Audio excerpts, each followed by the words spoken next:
श्रीवर्धमानाय निर्धूतकलिलात्मने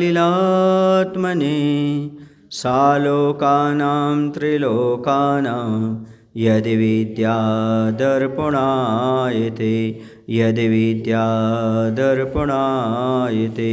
बोलिए हिंसा परमो धर्म की। देवादिदेव श्री महावीर भगवान की। आचार्य गुरुदेव श्री विद्यासागर जी महाराज की। आचार्य समय सागर जी महाराज की।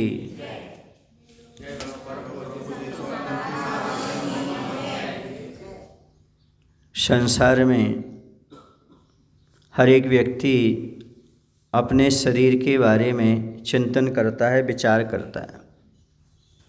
हमेशा ये सोचता है कि हमारा शरीर स्वस्थ रहे,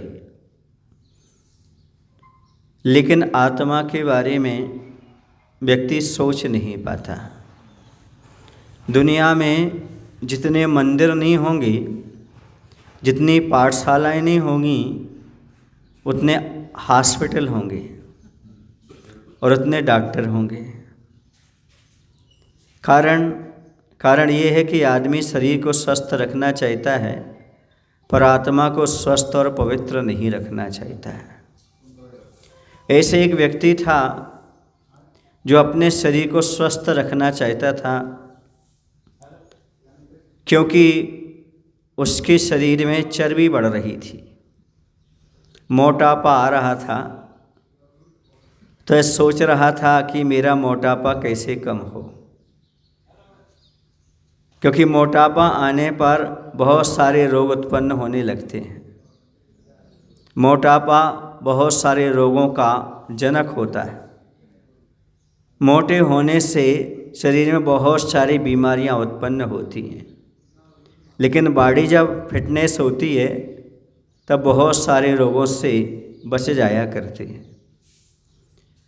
तो यह व्यक्ति जब पहुंचा तो एक बुक सेलर के पास पहुंचा। उसने कहा, भाई हमारे लिए एक ऐसी पुस्तक दो स्वास्थ्यवर्धक, जिसमें मोटापे को कम किया जाता हो। मैंने सुना है आपकी बुक स्टॉल पर ऐसी बहुत सारी आयुर्वेदिक समस्याओं के निदान के लिए पुस्तकें मिलती हैं, जिसमें आयुर्वेद का समाधान मिलता है। उसने कहा ठीक है, मैं आपके लिए पुस्तक दे देता हूँ। उसने बहुत खोज की, लेकिन उसको ऐसी कोई पुस्तक नज़र नहीं आई जिस पुस्तक में लिखा हो कि मोटापा कम करने का घरेलू उपाय। उसे नहीं मिला। उसने कहा भाई वो पुस्तक नहीं है। बोले नहीं, आपके यहाँ से बहुत सारे लोग पुस्तक लेकर के गए हैं, मुझे मालूम है। आप ऐसी पुस्तक हमें देने का प्रयास करो, कहीं से भी ला कर दो। उसने पुनः खोज की। खोजते खोजते एक पुस्तक उसके हाथ लग गई। उसने उसे पुस्तक दी, लो भाई ये पुस्तक है। उसने पुस्तक को लिया, पर पुस्तक में कुछ और ही लिखा था। उसमें लिखा था कि मोटापा कैसे बढ़ाएं। वह पुस्तक मांग रहा था कि मोटापा कम कैसे करें, और पुस्तक उससे मिल गई मोटापा कैसे बढ़ाएं। उसने कहा बुक सेलर से, भाई देखो आपने पुस्तक उल्टी दे दी। मैं मांग रहा था कि मेरा मोटापा कम कैसे हो, और आपने पुस्तक दे दी मोटापा कैसे बढ़े।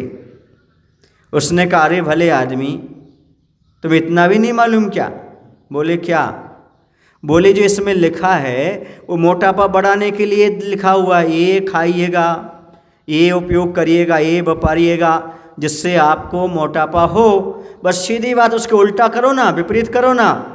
जो चीज़ें खाने को कहा है उसका निषेध कर दो, आपका मोटापा कम हो जाएगा। समझ आ रहा ना? उसने तरीका ये बताया कि पुस्तक ये ही लेकर के रखो, बस इसमें जो जो चीज़ें खाने के लिए कहीं गई हैं, इस्तेमाल करने के लिए कहीं गई हैं, उन सब का त्याग कर दो। यदि इसका त्याग कर दोगे तो आपका मोटापा अपने आप कम हो जाएगा। बस इसी प्रकार से आपसे कहना चाहता हूँ, आप हमेशा जब भी आते हो तो धर्म की बातें पूछते हो। क्या पूछते हो? महाराज धर्म की बातें बता दो, महाराज सच्चा रास्ता क्या है ये बता दो, हम धर्म का पालन कैसे करें, घर में रहकर भी गृहस्थ जीवन में धर्म का पालन कैसे करें, हम खेती भी करते रहें, व्यापार भी करते रहें और धर्म का पालन भी करते रहें, ऐसा कोई उपाय बताओ। हर एक व्यक्ति ने एक ही बात कही अभी तक, महाराज धर्म का उपदेश देने की कृपा करें, महाराज हम लोगों का धर्म का मार्ग बताएं, महाराज हमें धर्म का उपदेश दें, हमें सही रास्ता बताएं। लेकिन मैं पूछता हूँ, मैं कभी आपने पूछा कि महाराज पाप से बचने का रास्ता बताओ? अब शुरू कर दो पूछना, महाराज मुझे धर्म नहीं चाहिए, अब मुझे पाप से बचने का रास्ता बताओ। क्योंकि जो व्यक्ति पाप से बच जाता है उसे धर्म करने की आवश्यकता नहीं होती, 24 घंटे वो धर्म करता है। किससे बच गया वो? पाप से बच गया, तो समझो उसने सब कुछ अच्छा कर लिया। आज तक यह धर्म तो करता आया है लेकिन पाप नहीं छोड़ पाया। हर एक व्यक्ति कहीं ना कहीं से धर्म कर रहा है लेकिन पाप का त्याग नहीं कर पा रहा, पाप भी उतना ही कर रहा है। यदि वह 1 घंटे धर्म करता है तो 23 घंटे पाप कर लेता है। अब बताओ पलड़ा कौन सा भारी होगा? अब पाप का पलड़ा भारी होगा तो सुख कैसे मिलेगा, कल्याण कैसे होगा? मैं एक ही बात कहता हूँ, धर्म करने से कभी सुख नहीं मिलता। लिख लो अच्छी तरह से, अपने मानस पटल पर लिख लो, मात्र धर्म करने से सुख नहीं मिलता जब तक पाप का त्याग ना हो। धर्म करते हुए पाप का त्याग करो तभी तुम्हें सुख की प्राप्ति होगी। सुख चाहते हो तो पाप का त्याग करो। दुख कैसे मिलता है? पाप से। सुख कैसे मिलता है? पाप को छोड़ने से। जब तक पाप नहीं छूटेगा तब तक सुख की प्राप्ति नहीं होगी, ये निश्चित है। आदमी पेट के बारे में सोचता है, पाप के बारे में नहीं सोचता। मैं पेट कम करना चाहता हूँ, मोटापा कम करना चाहता हूँ, लेकिन पाप कम करना चाहता हूँ, ये नहीं सोच पाता है। शरीर को स्वस्थ रखने की बात करता है पर आत्मा को स्वस्थ रखने की बात नहीं करता। याद रखो, जैसे मोटापा बढ़ाने की पुस्तक थी तो बताया गया जिन जिन कारणों से मोटापा बढ़ता है उन कारणों को छोड़ दो, उन वस्तुओं को खाना छोड़ दो। इसी प्रकार से पाप कम करना है तो जिन जिन से आपका पाप बढ़ता है उन चीज़ों को छोड़ दीजिएगा। हिंसा, इससे पाप बढ़ता है कि नहीं बढ़ता है? हिंसा ही पाप है। झूठ पाप है, सब जानते झूठ बोलना पाप है, बोलना नहीं छोड़ते हैं। ऐसे ही लोग जो मोटे होते ना, वह मोटापा की चीज़ खाना बंद नहीं करते और कहते कि मैं मोटा हो रहा हूँ, मोटा हो रहा हूँ, मोटा हो रहा हूँ। पहले उस चीज़ से छोड़ो जिससे तुम मोटे हो रहे हो। इसी प्रकार से जिससे पाप का बंद हो रहा है उनसे तो बचो। हिंसा, झूठ, चोरी, कुशील, परिग्रह। परिग्रह पाप है कि नहीं है? कौन से नंबर का पाप है? 5वें नंबर का। आपके पास पैसा है कि नहीं है? दुकान है कि नहीं है? बहुत है। मकान है कि नहीं है? खेती है कि नहीं है? ये सब क्या है? परिग्रह। कौन सा पाप है? 5वें नंबर का। सुबह से लेकर के शाम तक किसकी चिंता रहती है? पैसे की। अब तुम कह रहे कि हमारा पाप कम हो, तो ऐसे पाप कम होता है क्या? हाँ, हो सकता है। यदि जो तुम पैसा कमा रहे हो आवश्यकता से जितना भी अधिक आ जाए वो दान कर दो, मंदिर के निर्माण में लगा दो, आपका पाप कम हो जाएगा, परिग्रह कम हो जाएगा। जितना आप कमा रहे हो आवश्यक जितना है उसका उपयोग कर लो, बाकी सारा का सारा दान में लगा दो तो वह भी आपके लिए पुण्य रूप हो जाएगा। आया था पाप से लेकिन दान किया तो कैसा हो गया? वो पुण्य रूप परिवर्तित हो गया। यदि आप चाहते हो कि हमारा पाप नष्ट हो, पाप कम हो, पुण्य की वृद्धि हो, तो जितना आवश्यकता से अधिक परिग्रह आपके पास आ रहा है उसको कम करते जाओ। जितने कम करते चले जाओगे उतने पाप को कम करते जाओगे, क्योंकि परिग्रह से ही सारे पाप जुड़े हुए हैं। 1 2 3 4 5 सारे पाप किससे जुड़े हुए हैं? परिग्रह से। जहाँ परिग्रह है वहाँ पर सारे के सारे पाप आ जाते हैं।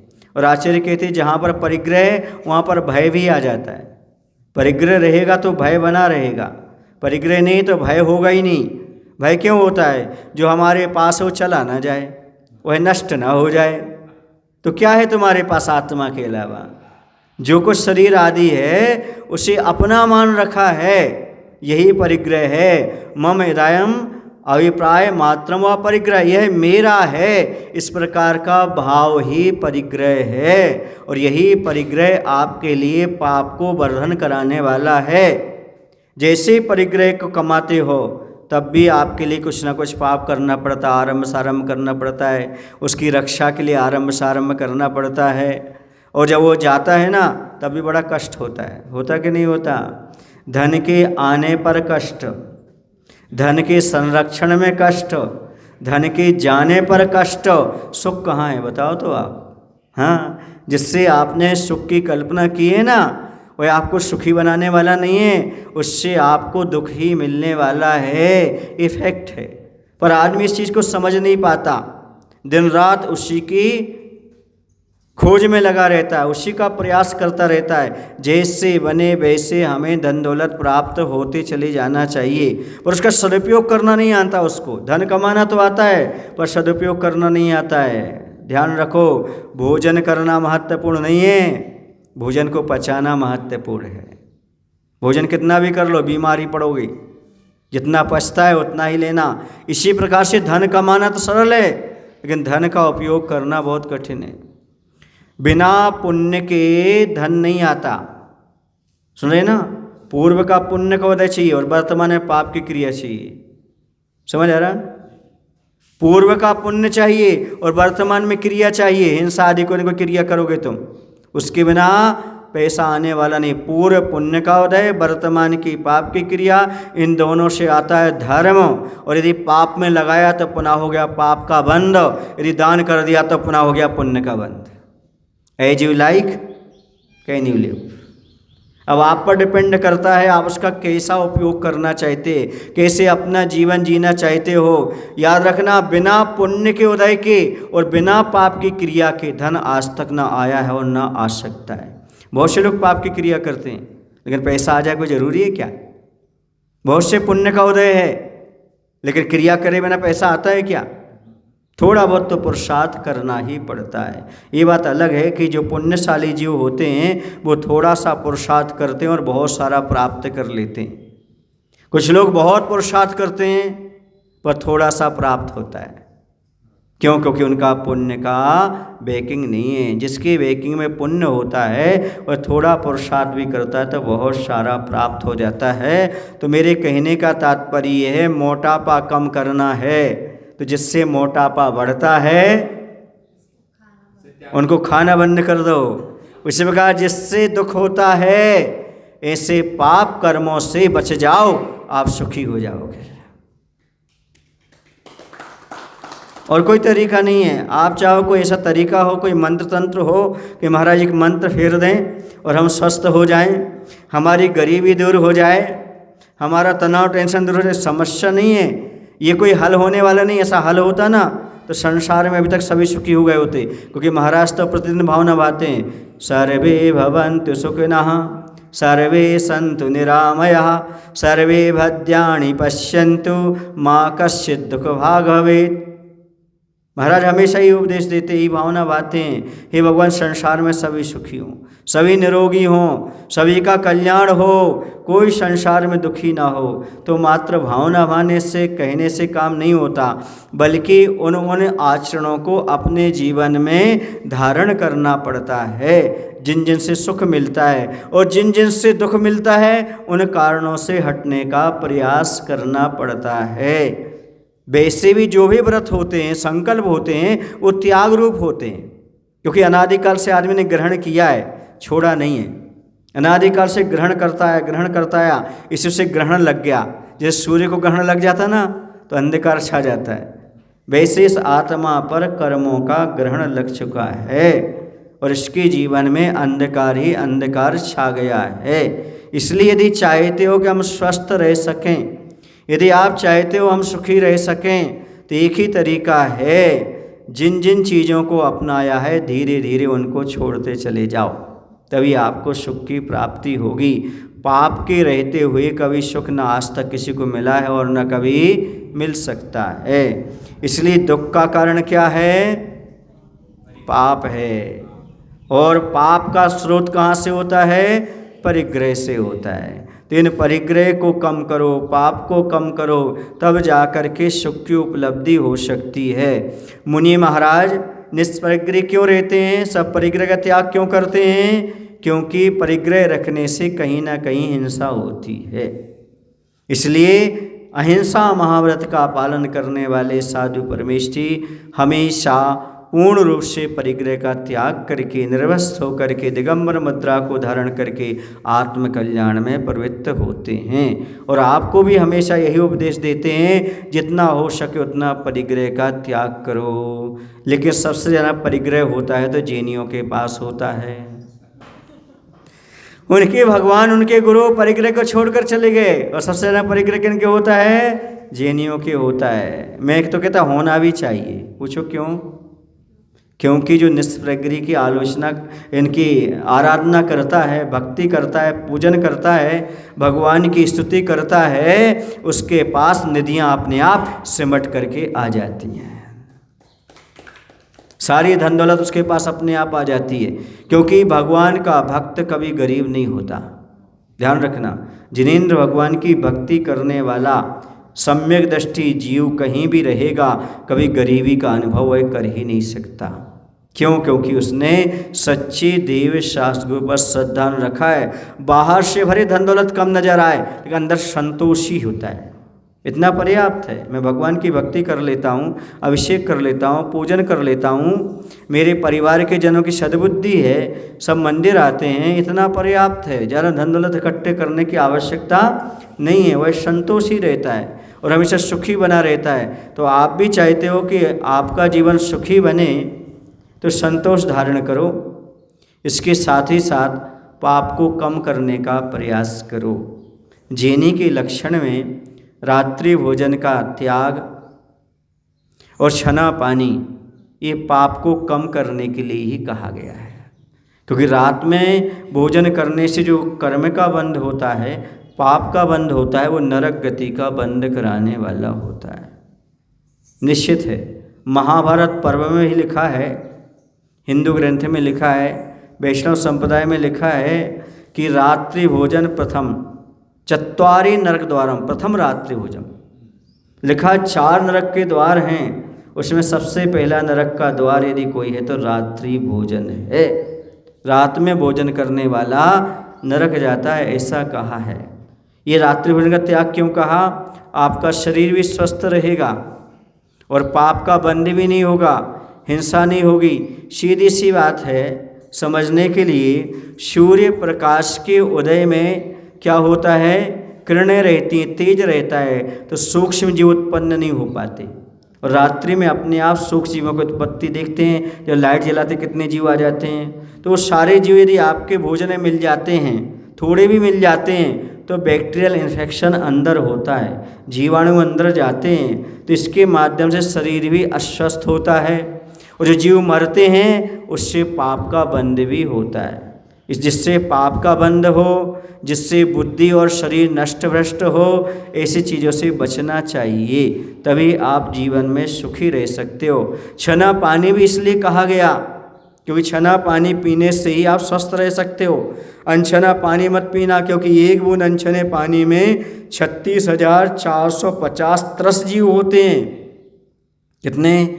36,450 त्रस जीव। त्रस माने 2 इंद्रिय आदि होते हैं, और एक इंद्रिय तो असंख्यात होते हैं जिनकी कोई संख्या नहीं होती। सुन रहे हैं? इसलिए इन जीवों के घात से बचोगे, हिंसा से बचोगे, तभी तो पाप से बचोगे।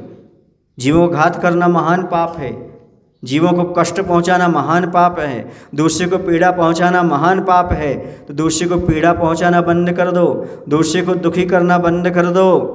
आप यदि सुख चाहते हो तो यही तरीका है। जैसे मोटापा घटाने का तरीका है, जिससे मोटापा बढ़ता है, उन चीज़ों से परहेज करो। वैसे ही दुख घटाने का तरीका है, जिनसे पाप बढ़ता है उन पाप की क्रियाओं से दूर हटो, आपका पुण्य बढ़ता जाएगा, पाप घटता जाएगा, आप आत्म कल्याण की ओर बढ़ते चले जाएंगे।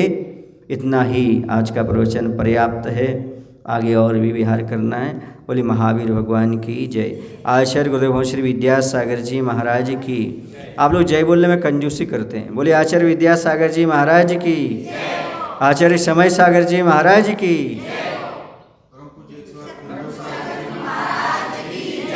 बोले हे प्रभु, हम सभी को इतनी शक्ति, इतनी बुद्धि देने की कृपा करो, ताकि हम सभी लोग मोटापा जैसा दुखदाई पाप कर्म को छोड़ सकें। नमो शिवाय। जिनवाणी स्तुति कर लेंगे।